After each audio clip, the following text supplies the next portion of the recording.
spend masa dengan anak-anak, baru kita tahu macam mana anak bawa balik result biasa.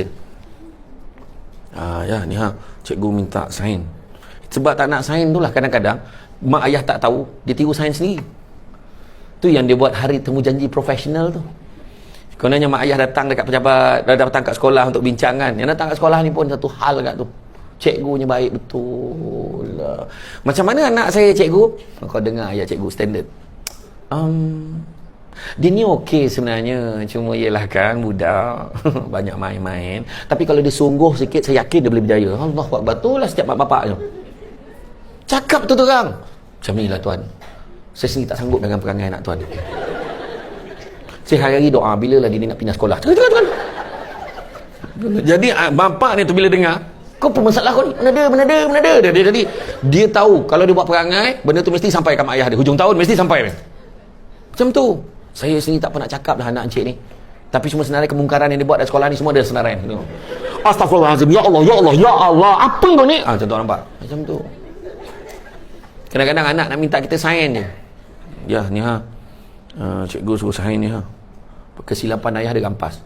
Kau duduk situ. Kau beri su. Apa teruk sangat bahasa Melayu ni? Kau ni bangsa apa? Agama Islam kau boleh dapat C. Astaghfirullahaladzim. Kau ni agama apa? Tu agama apa tanya budak tu?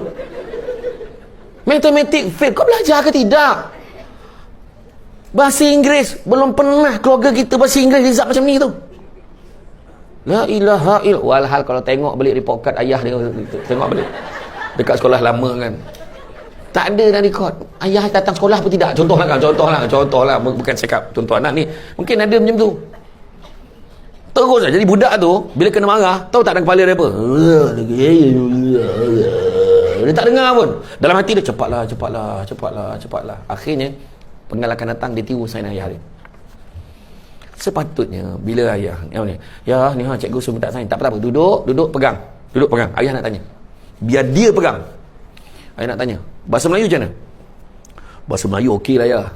Okey, berapa okey? Dapat B. Mana okey? Tak apa, penggal akan datang, ayah nak dapat A. Boleh? Masya-Allah ya, saya cuba.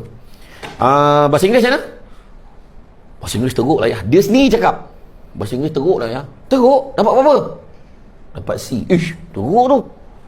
Macam mana kita duduk KL dapat C? Aduh hai.